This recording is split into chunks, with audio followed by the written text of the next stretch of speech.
Hey, this is Retro here again, and this is my perspective. Now, I've got another poster here.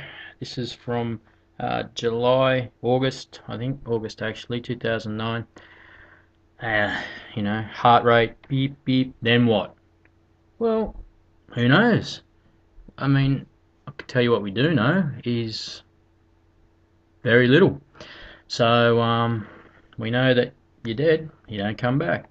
But anyway, let's see what the Christians how they answer this perplexing question. Bible verse: I am the resurrection and the life. Those that believe in me, even though they die, will live.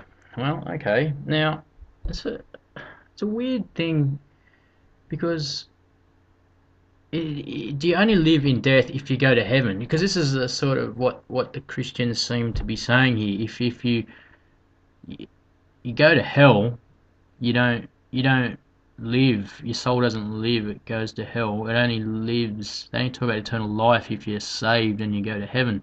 I don't see how one isn't living. Like, to me, you live either way. You just live in a different place. But I don't know. Christians have a different definition, I guess, to what I do. Max. Oh, this is a ridiculous little skit they've set up here. Max raises beer. To Greg, eh? Have one for us up there. Bob, you reckon that's where he is? I mean, that's what we always say. Gone to a better place, right? He's watching us now. But do you really think that? You die, then what? Max pats his dog. Well, Bob chimes in again before he gets a response from Max, so he's probably seems like a Christian butting in. Because Greg, let's just say he had a track record, not exactly Dad of the Year if you get me. I guess not. He was a pretty funny guy though. Yeah, hoot. But I wouldn't have been funny to be married to him, I'll bet. Especially when he'd had a few. It was bad enough being his boss. He had a shocking temper. So Bob's sort of saying this dead guy, Greg, is an asshole.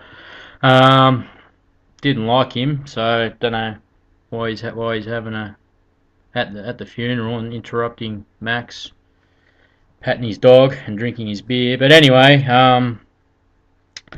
so yeah, great story. It's pretty awkward, death is. We like to know what's coming next so we can plan for it. Not look like a fool when we get there. I mean, you know, you'd hate to look like a fool when you get wherever it is you go. But death, we can't see our way through. It's a brick wall. It's a huge full stop at the end of our sentence. There really is no light at the end of the tunnel. It makes a fool of us all. Except the Christians, right?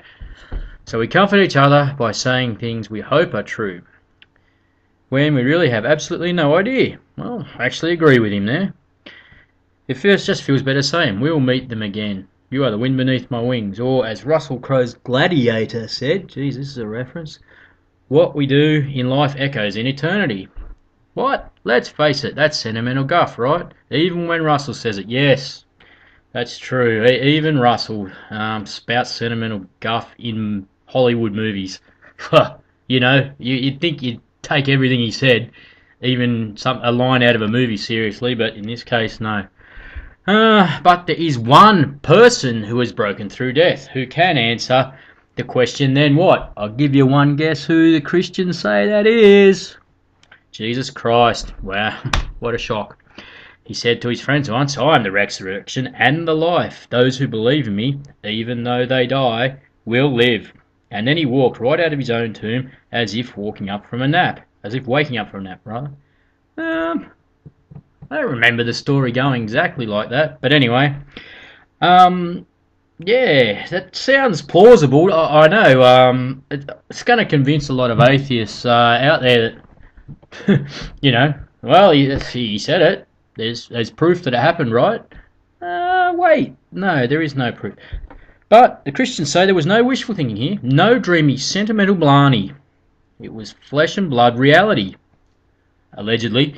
Just as death makes a mockery of us, he made a mockery of death. The death mocker. They should make a post for that. Jesus, death mocker.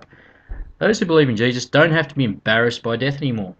Who is embarrassed by it? I mean, it's just a fact of reality. I don't know anyone of any religion or non-religion that's embarrassed. I mean, anyway, wouldn't you want to be part of it? Well, here's the thing. Christians, you're not the only ones that claim to know what happens after people die. Guess what? Muslims do too. I believe their version goes, after you're buried and everyone leaves your grave, two angels turn up with big hammers and they ask you three questions, the quiz of death, and if you get the answers wrong, they hit you with a big hammer, and then a scorpion bites you, and you go to hell. And if you give the right answers to the quiz of death, you go to heaven.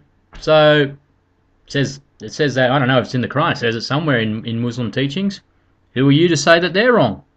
Give me the evidence that they're wrong and that you're right. Anyway, that's it for this week. If you like what you've seen, please like the video and subscribe.